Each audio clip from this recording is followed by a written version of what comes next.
በስመ አብ ወወልድ ወመንፈስ ቅዱስ አሐዱ አምላክ አሜን። የልዑል እግዚአብሔር ቤተሰቦች የእናታችን የቅድስተ ቅዱሳን የንጽሕተ ንጹሐን የድንግል ማርያም የመስቀል ስር የአስራትና ያደራ ልጆች በወደደን እስከ ቀራንዮም አደባባይ ቅዱስ ሥጋውን አፍስሶ ቅዱስ ሥጋውን ቆርሶ ክቡር ደሙን አፍስሶ ባፈቀረን በጌታችን በመድኃኒታችን በኢየሱስ ክርስቶስ ፍጹም ሰላም እንደምን አላችሁ? አሜን። እግዚአብሔር አምላካችን እስከዚህ ሰዓት ጠብቆ አኑሮ እንድናመሰግነው የፈቀደልን ስሙ የተባረከና የተመሰገነ ይሁንልን።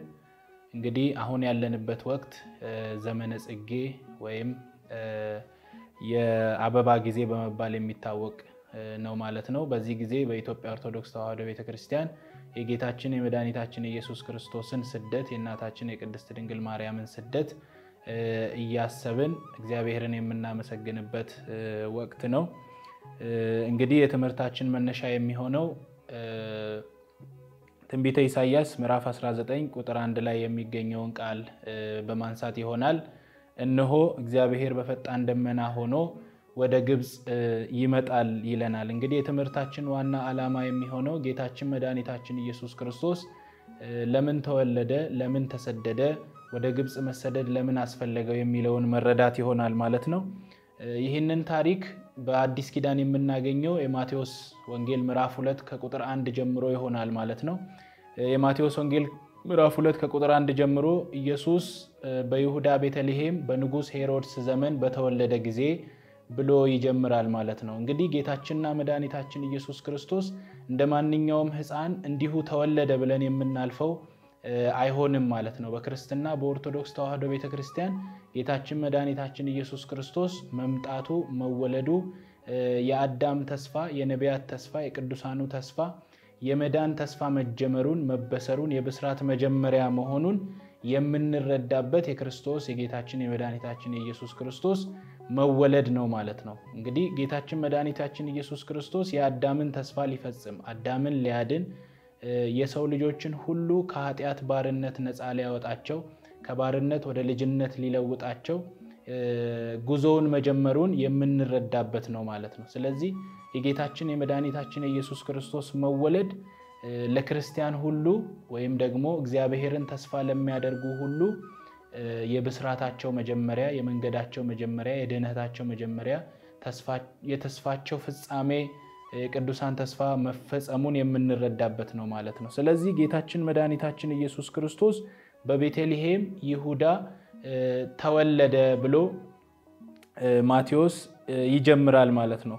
ከዛ በኋላ ጌታችን መድኃኒታችን ኢየሱስ ክርስቶስ መወለዱን ሰብአ ሰገል ሰምተው በኮከብ ተመርተው ለጌታችን ለመድኃኒታችን ለኢየሱስ ክርስቶስ ሊሰግዱ ከምስራቅ ወደ ኢየሩሳሌም መምጣታቸውን መጽሐፍ ቅዱስ ይነግረናል ማለት ነው።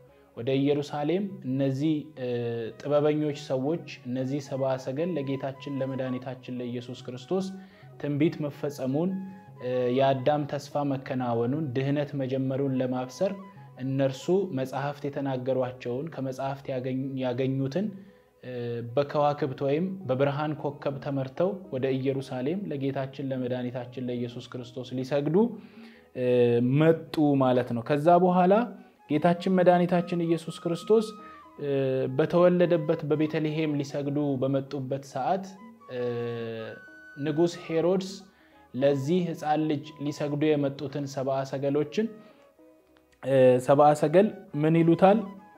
የተወለደው ንጉስ ወዴት ነው? እኛ ያንን የብርሃን ኮከብ አይተን ልንሰግድለት መተናልና ብለው ለንጉስ ሄሮድስ ይነግሩታል። ንጉስ ሄሮድስ በዛ ጊዜ በጣም ደነገጠ። ሄሮድስ ብቻ አይደለም ሙሉ ኢየሩሳሌም ደነገጠች ብሎ ማቴዎስ ይነግረናል ማለት ነው። እንግዲህ ጌታችንና መድኃኒታችን ኢየሱስ ክርስቶስ ለድህነት ስለመጣ ክፋት ይደነግጣል። ጌታችንና መድኃኒታችን ኢየሱስ ክርስቶስ አዳምን ወደ ልጅነት ወይም ደግሞ ወደ ቀደመ ክብሩ ሊመልሰው ስለመጣ ሰይጣን ደነገጠ ማለት ነው። ሄሮድስ የደነገጠው ጌታችንና መድኃኒታችን ኢየሱስ ክርስቶስ የምድራዊ ስልጣኑን ሊቀማው ምድራዊ ኢየሩሳሌምን ሊያስተዳድር የመጣ መስሎት ሄሮድስ ደነገጠ።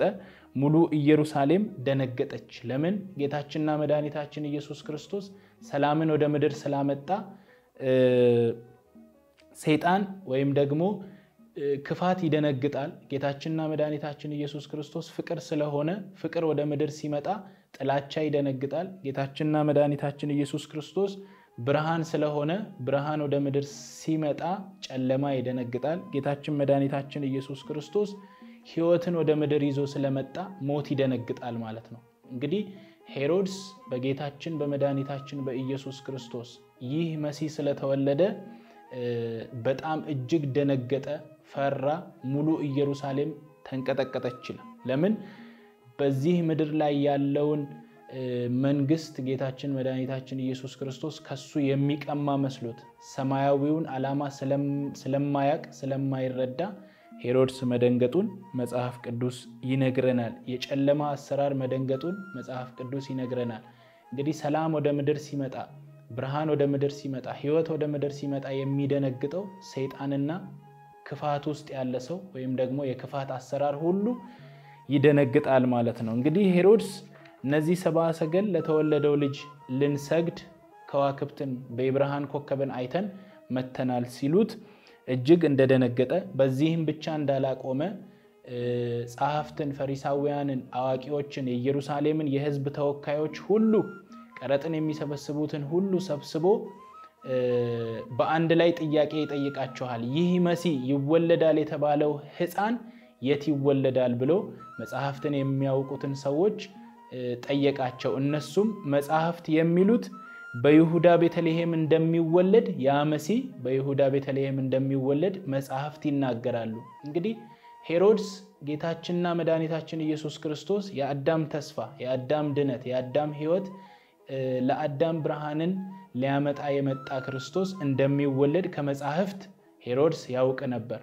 እነዚያ የኢየሩሳሌም አዋቂዎች ጌታችንና መድኃኒታችን ኢየሱስ ክርስቶስ በምድር እንደሚገለጥ እንደሚወለድ ከድንግል ማርያም በቤተልሔም መሲሁ እንደሚመጣ በመጽሐፍት የተጻፈውን ያውቁ ነበር። ነገር ግን ያ ዕውቀት ብቻ ነበረ፣ ለድህነት ወይም ደግሞ ለተስፋ አልሆናቸውም። ጌታችንን በእውነት ተስፋ እንዲጠብቁት አላደረጋቸውም ማለት ነው። ስለዚህ እነዚህ አዋቂዎች ያ መሲህ የሚወለደው በይሁዳ ቤተልሔም ነው ብለው ከነገሩት በኋላ ሄሮድስ እነዚህ ሰብአ ሰገሎችን፣ እነዚህ ጥበበኞች ሰዎችን ለጌታችን ሊሰግዱ ለጌታችን መባን ሊያቀርቡ ስጦታን ሊያቀርቡ የመጡትን ሰብአ ሰገልን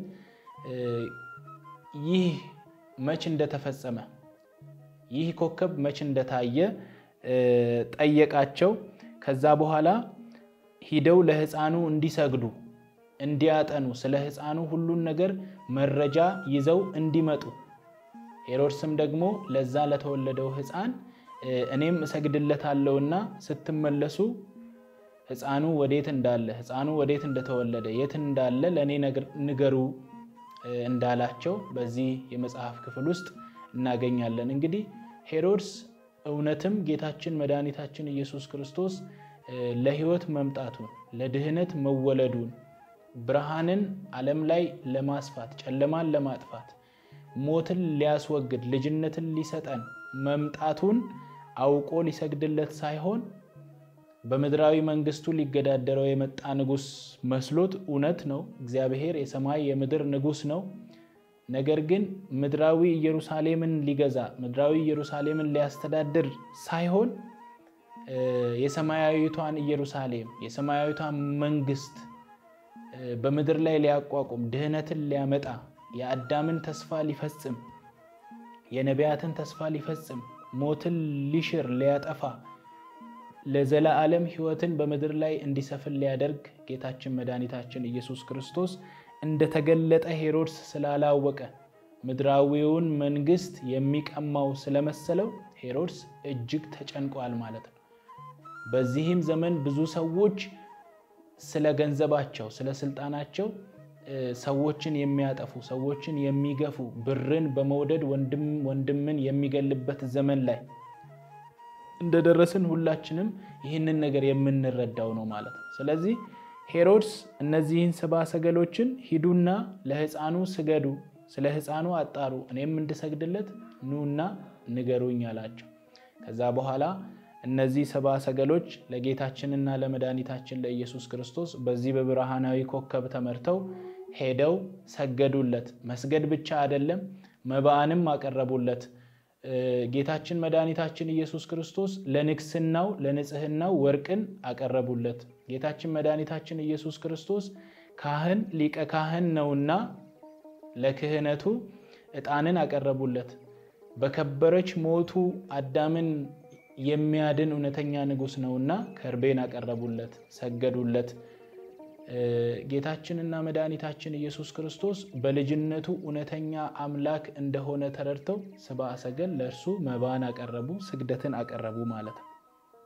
እንግዲህ እነሱ ካቀረቡ በኋላ ጌታችንና መድኃኒታችን ኢየሱስ ክርስቶስ ከተሰገደለት መባ ከቀረበለት በኋላ እነዚህ ሰብአ ሰገሎች በንጉስ ሄሮድስ በኩል እንዳይመለሱ በህልማቸው ስለተረዱ በህልማቸው ስላዩ በሄሮድስ መንገድ ሳይሆን በሌላ መንገድ ወደ ሀገራቸው መመለሳቸውን መጽሐፍ ቅዱስ ይነግረናል ማለት ነው። ከዛ በኋላ በህልም መልአክ ለዮሴፍ በህልም ታይቶት ሄሮድስ ሕፃኑና ልጁን ሊገድለው ይፈልጋልና ተነስና ወደ ግብጽ ሀገር ሽሽ፣ እኔ እስክነግርህ ድረስ ወደዚህ ወደ ኢየሩሳሌም እንዳትመለስ ብሎ ቅዱሱ መልአክ ለቅዱስ ዮሴፍ ለአረጋዊ ዮሴፍ በህልሙ ተገልጦ ነገረው። ከዛ በኋላ አባታችን ቅዱስ ዮሴፍ ሕፃኑና እናቱን ይዞ ወደ ግብጽ ተሰደደ ማለት ነው። እንግዲህ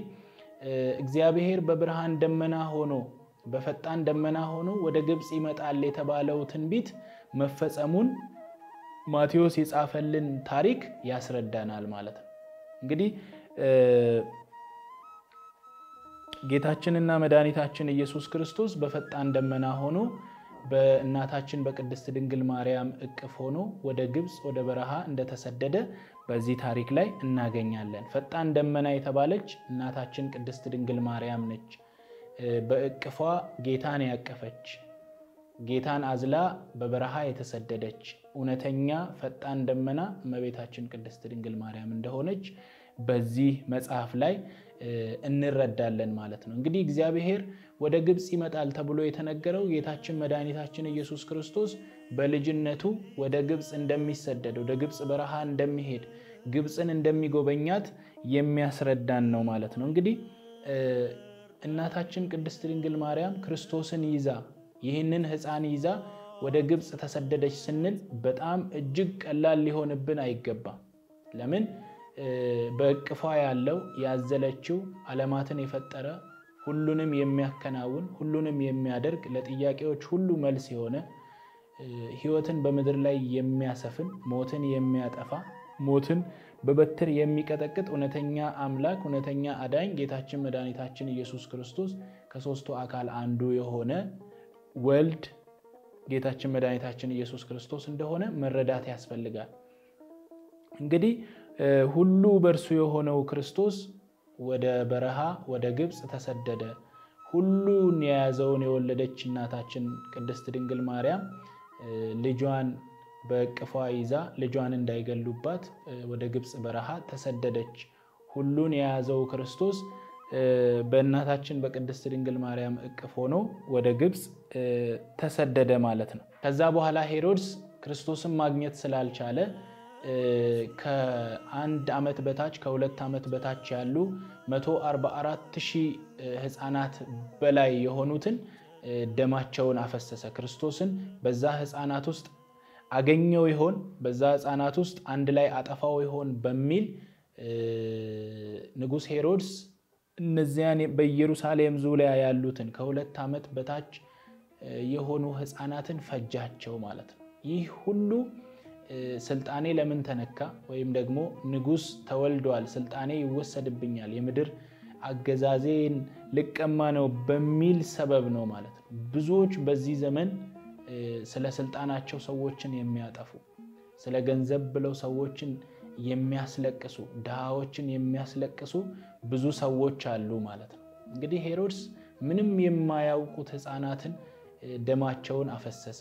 ትልቅ ከባድ ኃጢአትን በምድር ላይ ሰራ። ክርስቶስን ግን ሊያገኘው አልቻለም ማለት ነው። ለምን? እግዚአብሔር አምላካችን መድኃኒታችን ኢየሱስ ክርስቶስ እንዲሁ ሰዎች ፈልገው ወይም ደግሞ ሊገሉት ሊያጠፉት ያለ ዓላማ በምድር ላይ የተገለጠ ስላልሆነ እሱ በፍቃዱ ነፍሱን አሳልፎ የሚሰጥ እውነተኛ አማናዊ አምላክ ስለሆነ በፍቃዱ ካልሆነ ሄሮድስ ስለፈቀደና ስለፈለገ ብቻ ክርስቶስን ሊያገኘውና ሊያጠፋው አይችልም ማለት ነው። ክርስቶስ ወደ ግብጽ መሄድ ያስፈለገው ዓላማ ስላለው ነው። ወደ ግብጽ መሄድ ስላለበት ነው።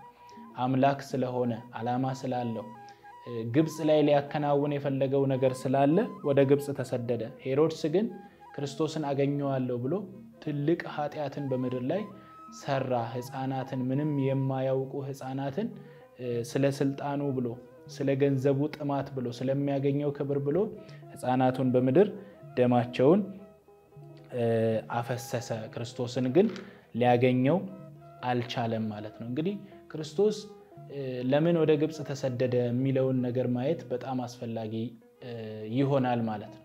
ክርስቶስ አምላክ ነው። በራሱ ፍቃድ ሁሉን የሚያደርግ ነው። ሁሉን የሚያከናውን ሁሉን የያዘ አምላክ እውነተኛ አማናዊ ክርስቶስ ስለሆነ ለምን ወደ ግብጽ መሄድ አስፈለገው? በትምህርታችን መነሻ ላይ ለምን ይህን ትምህርት እንማራለን የሚለውን ስናይ ክርስቶስ ለምን ወደ ግብጽ መሄድ አስፈለገው የሚለውን መረዳት ይሆናል። ለምን ወደ በረሃ ሸሸ? ለምን በእናቱ እቅፍ ሆኖ ወደ ግብጽ ሄደ የሚለውን ስንረዳ የመጀመሪያው የአዳምን ስደት ሊያከብር፣ አዳም ከገነት መሰደዱን ሊያስታውቀን፣ አዳም በኃጢአት ምክንያት ቅድስት ከሆነችዋ መልካም ከሆነችዋ ከምታሳርፈዋ ከገነት መውጣቱን ወደ ምድር ስቃይ ወዳለበት ፈተና ወዳለበት ወደዚች ምድር መሰደዱን ክርስቶስ ጌታችን ኢየሱስ ክርስቶስ ደግሞ ለመልካም ነገር ወደ ግብጽ መሰደዱን የአዳምን ስደት ሊያወሳ ክርስቶስ በመልካምነት ወደ ግብጽ ተሰዷል። ስለዚህ አዳም ከገነት ወደ ምድር እንደተሰደደ እንድናስብ ክርስቶስ ወደ ግብጽ ተሰዷል። ሁለተኛ ክርስቶስ ሰው እንደሆነ እንድንረዳ ነው። ክርስቶስ ፍጹም ሰው ፍጹም አምላክ የሆነ ከሁለት ባህሪ አንድ ባህሪ ከሁለት አካል አንድ አካል ሆኖ በተዋህዶ የከበረ አምላክ እንደሆነ እንድንረዳ። ክርስቶስ ፍጹም ሰው ነው ስንል ፍጹም እንደሚራብ፣ ፍጹም እንደሚጠማ፣ እንደኛ እንደ ሰዎች እንደሚሰደድ፣ ሰዎች እንደሚተፉበት፣ ሰዎች እንደሚያንቋሽሹት ፍጹም አዳም ሁለተኛው አዳም ሆኖ ወደ ምድር መምጣቱን እርሱ ግን ክርስቶስ አማናዊ አምላክ መሆኑን እንድንረዳ። እንግዲህ በቤተ ክርስቲያናችን ክርስቶስ የሚለው የጌታችን የመድኃኒታችን ኢየሱስ ክርስቶስ መጠሪያ ፍጹም ሰው ፍጹም አምላክ ክርስቶስ ከሁለት አካል አንድ አካል ከሁለት ባህሪ አንድ ባህሪ ፍጹም በተዋህዶ አንድ ሆነ የሚለውን የምንረዳው ክርስቶስ የሚለውን ስም ስንጠራ ነው ማለት ነው። ክርስቶስ የሚለው ስም የሚወክለው ክርስቶስ አምላካችን እግዚአብሔር ፍጹም ሰው ፍጹም አምላክ ነው የሚለውን የሚያስረዳ ነው። ስለዚህ ወደ ግብጽ መሰደዱን ሰውነቱን እንድንረዳ ፍጹም ሰው እንደሆነ እንድንገነዘብ ነው። ሶስተኛ ላይ በትንቢተ ኢሳይያስ ምዕራፍ 19 ከቁጥር 1 ጀምሮ እንደምናገኘው ወደ ግብጽ የተሰደደው ጣዖታትን ሊያጠፋ በግብጽ ብዙ አማልክት እንደሚመለኩ ብዙ ሰው ሰራሽ አማልክቶች እንዳሉ እንደ እግዚአብሔር ክብር ተሰጥቷቸው የሚመለኩ ይሄን አድርግልኝ ይሄን ስራልኝ ተብለው የሚጠየቁ ነገር ግን የማይሰሙ የማያዩ የማያዳምጡ ግዑዛን ጣዖታት እንደሚመለኩ በግብጽ ውስጥ ይህ የመጽሐፍ ቅዱስ ቦታ ይነግረናል። እነዚህን የሚመለኩትን አማልክት ክርስቶስ ሊያጠፋ ወደ ግብጽ ተሰዷል ማለት ነው። እንዲህ ይለናል ቁጥር 2 ጀምሮ ምዕራፍ 19 ቁጥር 2 ግብጻውያንን በግብጻውያን ላይ አስነሳለሁ፣ ወንድም በወንድሙ ላይ፣ ሰውም ባልንጀራውን፣ ከተማም በከተማ ላይ፣ መንግስትም በመንግስት ላይ ይዋጋል። የግብጽም ጣዖታት በፊቱ ይርዳሉ፣ የግብጽም ልብ በውስጧ ይቀልጣል ይላል።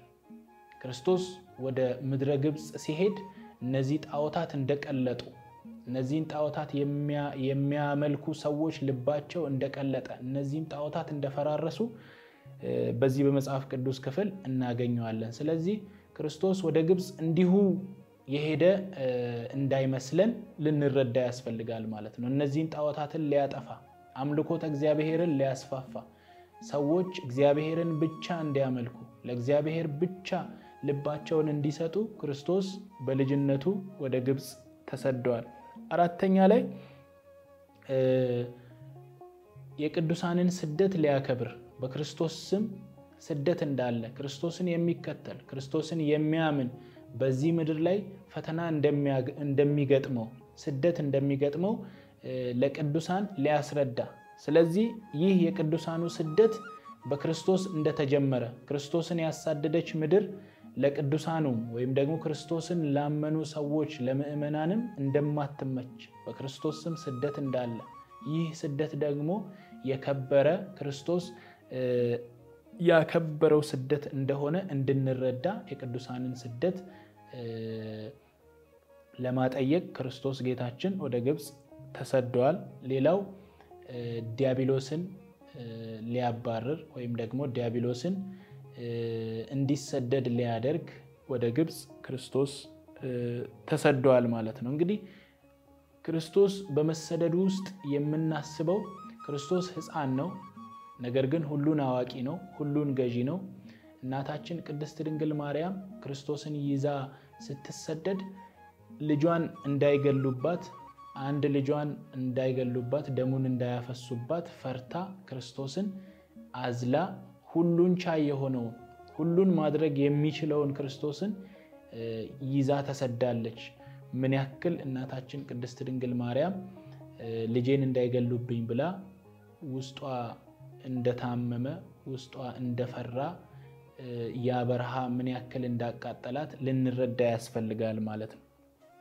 እንግዲህ ሰው ከአንድ ቦታ ወደ አንድ ቦታ ሲሄድ ዘመድ አለኝ ወገን አለኝ ብሎ ሊሆን ይችላል። እናታችን ቅድስት ድንግል ማርያም በግብጽ ወገን የላትም፣ ሰው የላትም፣ የሚንከባከባት የምታርፍበት ቦታ የላትም። ሕፃን ተሸክማለች። በበረሃ እናታችን ቅድስት ድንግል ማርያም ተሰዳለች ማለት ነው። ስለዚህ በዚህ በዘመነ ጽጌ ውስጥ የእናታችን የቅድስት ድንግል ማርያምን ጽናት የእናታችን የቅድስት ድንግል ማርያምን የልቧን ፍርሃት እያሰብን እናከብራታለን። ስሟን ከፍ ከፍ እናደርጋለን። ምን ያክል የእምነት እናት እንደሆነች ክርስቶስን ይዛ ያየችውን መከራ እያሰብን እናታችን ቅድስት ድንግል ማርያምን ወደ ክርስቶስ እንድትጸልይልን እንድትማልድልን እንለምናታለን ማለት ነው።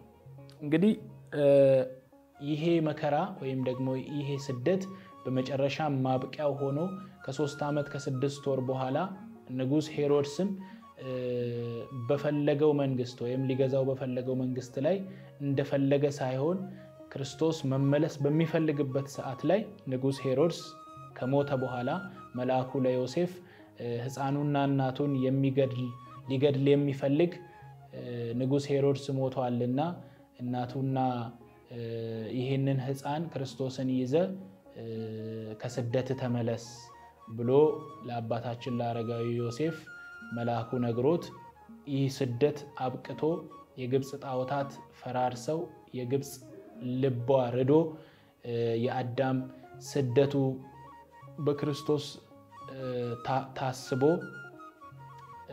ወደ ኢየሩሳሌም ልጁና እናቱ ዮሴፍና ሰሎሜ ወደ ኢየሩሳሌም ይህ ስደት አብቅቶ መመለሳቸውን ከዚሁ ከማቴዎስ ወንጌል ምዕራፍ 2 ጀምሮ በመናነበው ታሪክ ላይ እናገኛለን ማለት ነው። ስለዚህ ቅድስት ቤተክርስቲያናችን ኦርቶዶክስ ተዋሕዶ በዚህ ጊዜ ከመስከረም 26 እስከ ህዳር 6 ድረስ ይህንን የክርስቶስን ስደት የድንግል ማርያምን ስደት ወደ ግብጽ ያደረጉትን መከራ ያንን ያገኛቸውን የበረሃው ግለት ያንን ቃጠሎ ምን ያክል እንደሚከብድ እያሰበች ለክርስቶስም ለእናታችን ለቅድስት ድንግል ማርያምም ምስጋናን ታቀርባለች፣ ክርስቶስን ታከብራለች፣ ወደ ግብጽ መሰደዱን ታከብራለች፣ ሰው መሆኑን ታስባለች።